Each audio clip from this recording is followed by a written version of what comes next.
For over a decade, the disappearance of Malaysia Airlines flight MH370 baffled the world. Then, after 11 years, a scientist uncovered something inside the wreckage that no one expected. What did he find? And how does this discovery change everything we thought we knew about the flight? Stay with us because what he revealed could rewrite history and finally uncover the secrets hidden beneath the ocean. The night of March 8, 2014 began like any other for Malaysia Airlines flight MH370. Inside the cockpit, Captain Zahari Ahmed Shah and First Officer Farik Abdul Hamid prepared for a routine red-eye flight to Beijing.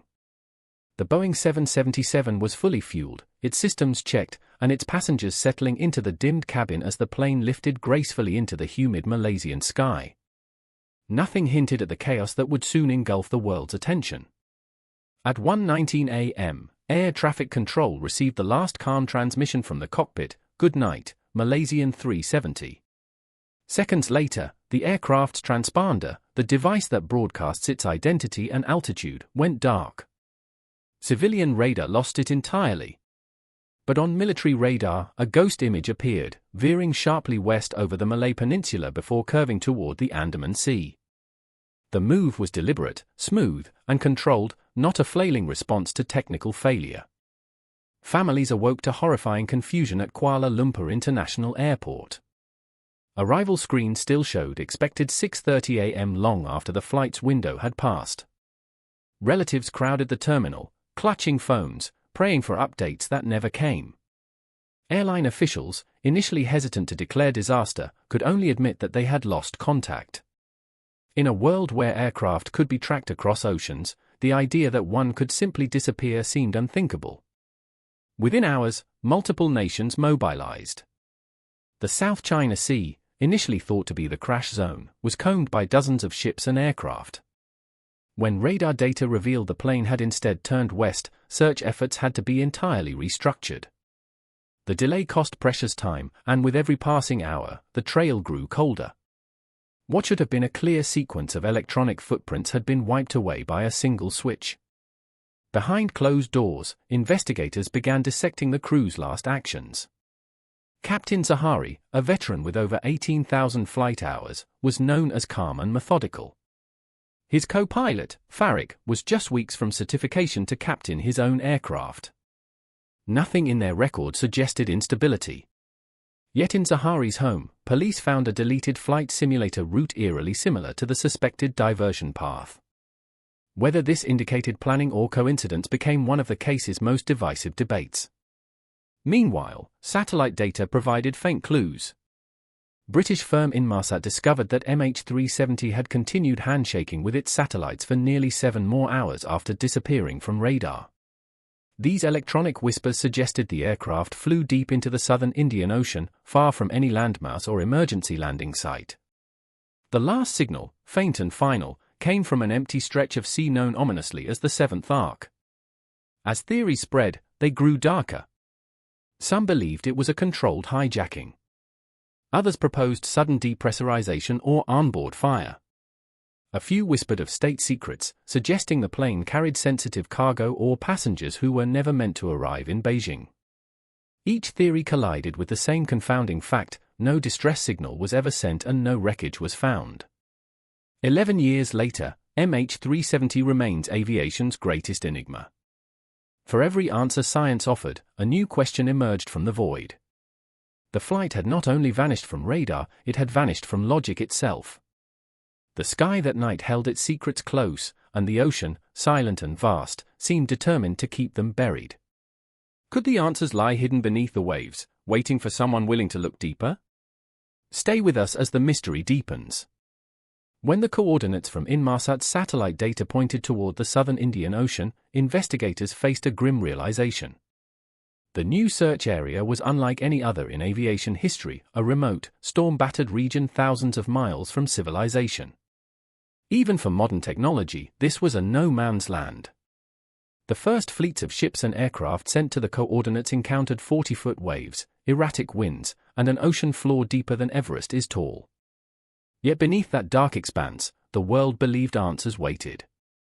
The Australian Transport Safety Bureau, ATSB, led the charge. Using state-of-the-art sonar mapping, autonomous underwater vehicles were deployed to scan the seabed.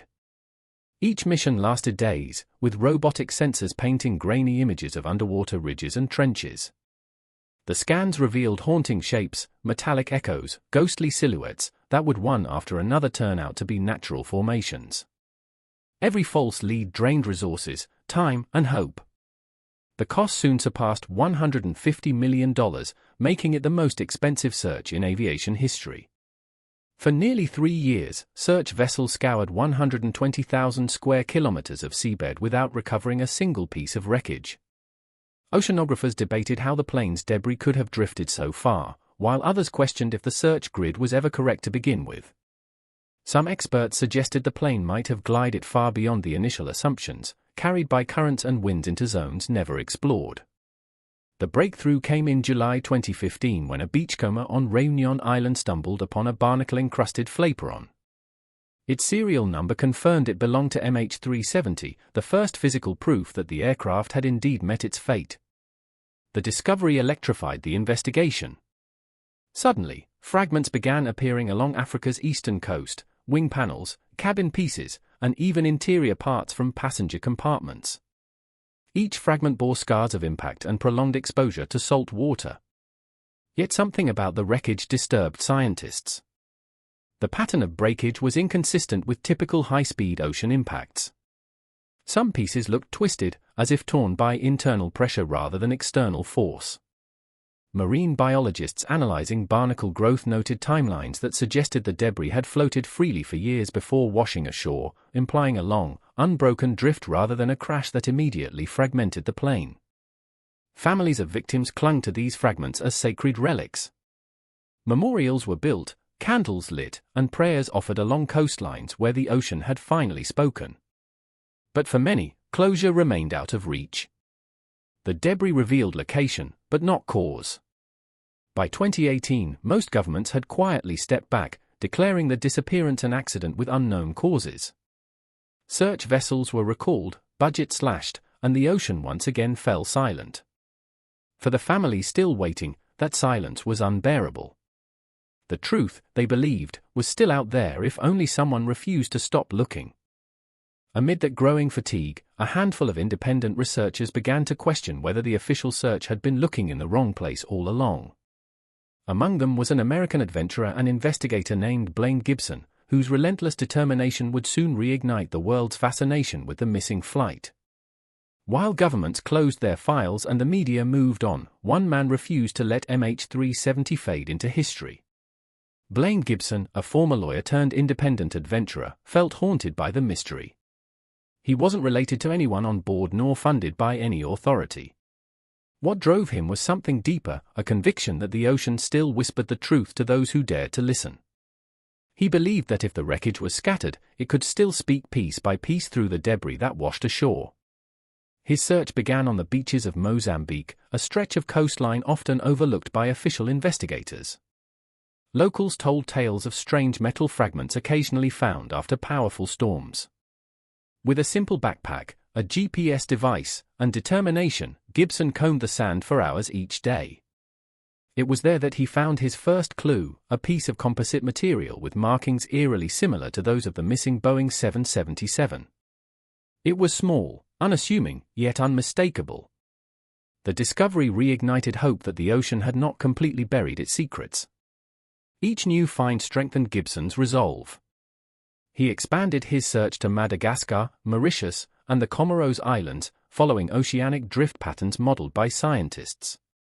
His work revealed a chilling consistency. The debris he uncovered aligned perfectly with the path predicted by ocean current simulations from the original crash site. These weren't random finds, they were breadcrumbs left across the sea. The more he gathered, the more the official silence began to crumble. Some pieces bore signs that unsettled aviation experts. A fragment from an interior cabin panel appeared scorched, as though exposed to high heat. Another showed stress fractures radiating outward, inconsistent with impact from water pressure. These were details that didn't fit the narrative of a simple crash. When Gibson presented his findings to aviation authorities, some dismissed them as speculation, while others quietly admitted the evidence demanded a second look. As his discoveries gained media attention, he began receiving tips from locals across the Indian Ocean. Fishermen sent photos of strange metallic shards caught in their nets. Coastal residents mailed in fragments they had kept out of curiosity. Many pieces turned out to be unrelated, but a surprising number matched materials used in Boeing 777 construction. The ocean was returning its secrets, one wave at a time. Despite his growing reputation, Gibson's mission was far from glamorous. He faced intense scrutiny, accusations of chasing fame, and even threats from conspiracy theorists. Yet he continued, often traveling alone through regions marked by poverty and instability. In Madagascar, he narrowly escaped a violent robbery while protecting a newly recovered fragment. Still, his determination never wavered. For him, the search had become a duty to those who never made it home. What made Gibson's work extraordinary was his collaboration with experts who saw beyond official limits. Oceanographers, forensic analysts, and data engineers joined him informally, analyzing every photograph, measurement, and satellite image he brought back. His findings began forming a new picture, one that suggested deliberate actions before the plane's final descent. A controlled flight, not a chaotic fall. By 2021, Gibson's persistence caught the attention of a German aerospace engineer named Richard Godfrey. Unlike others, Godfrey wasn't searching beaches, he was searching the sky itself through data. The meeting of these two determined men would create a partnership that challenged everything the world thought it knew about MH370. When Blaine Gibson met Richard Godfrey, it was as if two halves of the same puzzle had finally connected. Gibson had the fragments, the tangible remains of MH370 scattered by the sea, while Godfrey possessed the invisible trail hidden in the airwaves. An aerospace engineer with decades of experience, Godfrey had followed the case obsessively, convinced that the data everyone else had overlooked could hold the final coordinates. Godfrey's theory revolved around something called Weak Signal Propagation Reporter, or WSPR. This global radio network, used by amateur radio operators, constantly records signal disturbances as waves bounce between stations around the world. Each time a large object moves through the atmosphere, it subtly disrupts those waves. Godfrey realized that if MH370 had flown through certain regions, its passage would have left faint but traceable footprints in WSPR logs, digital echoes that had gone unnoticed for years. Using this unconventional data, Godfrey began reconstructing the flight's path minute by minute. His analysis suggested the aircraft traveled southward along the Indian Ocean for more than 6 hours before executing a controlled descent near the Kerguelen Plateau, a remote underwater ridge far from any rescue possibility. When he compared his route with the locations of Gibson's debris finds, the alignment was uncanny. Two entirely different forms of evidence, data and debris, told the same story. The implications were staggering. If the plane's movements had been deliberate, the pilot or someone on board had guided it until the very end. Godfrey's calculations indicated precise altitude shifts, banking turns, and speed adjustments that no random malfunction could explain. To him, this wasn't a spiraling crash, it was an intentional flight to isolation. The conclusion reignited public fascination and reopened debates that authorities had tried to close. Skeptics questioned Godfrey's method, arguing that radio signals were too unreliable to track an aircraft across oceans. Yet his findings continued to match physical evidence. When one of his predicted drift points later produced a newly recovered fragment, even critics had to admit that coincidence alone could not explain it. Behind the analysis lay something deeply human, a shared determination between two men driven not by fame but by justice.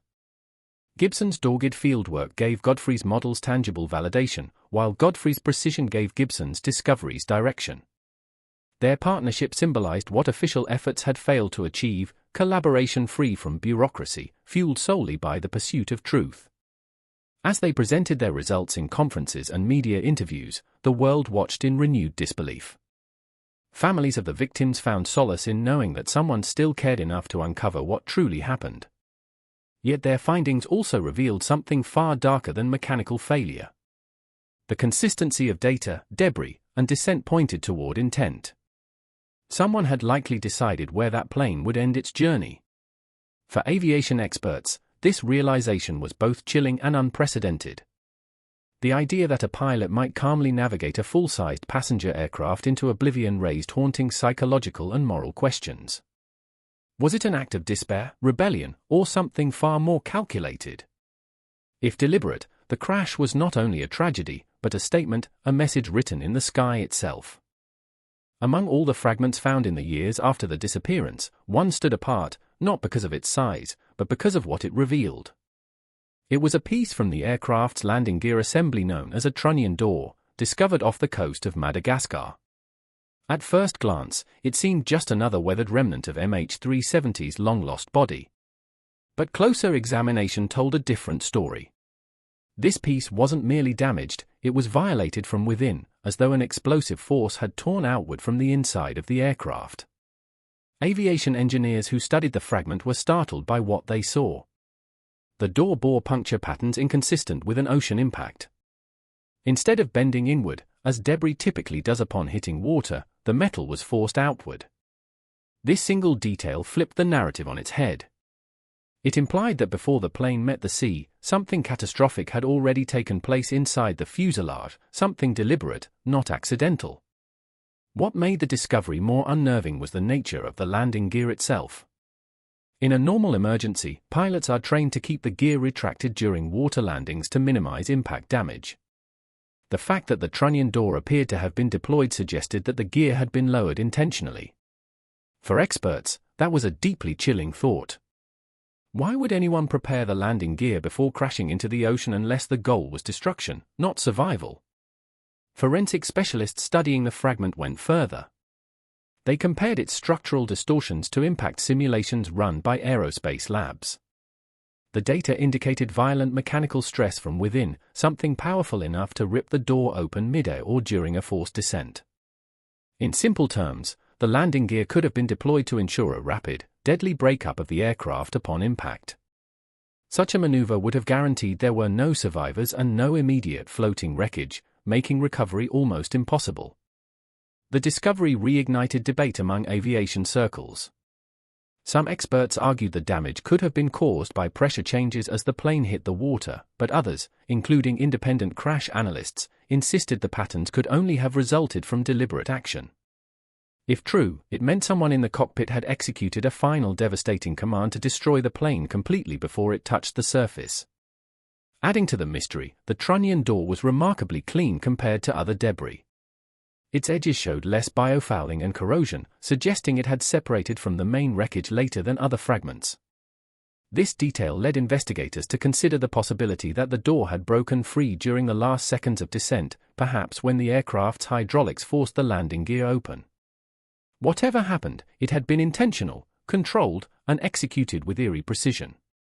Psychological profiles of the pilots resurfaced. Captain Zahari Ahmed Shah, described by friends as calm and intelligent, had also been known for his technical mastery. Investigators revisited his home flight simulator data, noting a simulated route that ended in the southern Indian Ocean, eerily similar to Godfrey's reconstructed path. Although inconclusive, the parallel was hard to ignore. Could a man capable of such skill also be capable of orchestrating one of aviation's darkest acts? The discovery of the trunnion door was presented to the world quietly, almost reluctantly. Governments and airline officials hesitated to amplify it, fearing renewed outrage from grieving families. Yet the independent researchers who examined it could not remain silent. To them, this piece of metal was not just debris, it was testimony. It told of an aircraft that met its end not by chance but by choice, guided to a place where it could vanish forever. Public reaction was divided. Some called it speculation, desperate to believe in an accident rather than an atrocity. Others saw it as final proof that the official narrative had always been incomplete. The trunnion door, like a silent witness, had spoken of something no one wanted to hear, that MH370 may not have been lost to failure, but to intent. Still, even as the evidence grew darker, a final twist remained. Satellite images, long overlooked and dismissed as artifacts, began showing strange shapes in a region few had thought to examine. They hinted that the wreckage might not lie beneath the ocean at all, but somewhere entirely unexpected. If the sea did not hold the whole truth, where had the rest of MH370 gone? When investigators finally gained access to the recovered satellite data and fragments from MH370, they stumbled upon something that didn't fit the narrative of a simple crash. Deep within the aircraft's communication logs lay an encrypted ping sequence, one that appeared to have been deliberately sent hours after the plane vanished from civilian radar.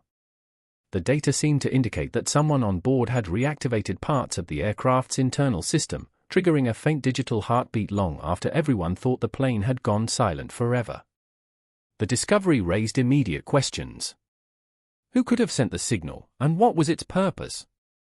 Experts from Boeing, the Australian Transport Safety Bureau, and independent analysts pored over the logs for months. What they found was even more unsettling. The signal didn't match any known emergency protocol. It looked as though it had been coded manually. The pattern resembled a message, a kind of distress call that no one could quite interpret.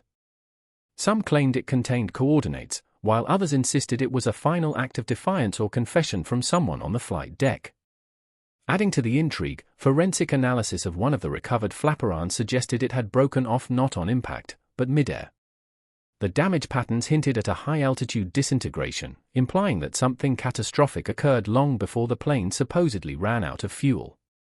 This contradicted the official assumption of a controlled glide into the ocean. One theory that began to gain traction was that the pilot, Captain Zahari Ahmed Shah, might have been trying to send a hidden signal to authorities, or to his own family, before the final descent. A recovered fragment of his home flight simulator revealed practice routes eerily similar to MH370's actual flight path. Could the final message have been his desperate attempt to reveal the truth about what had happened on board? Or was it sent by someone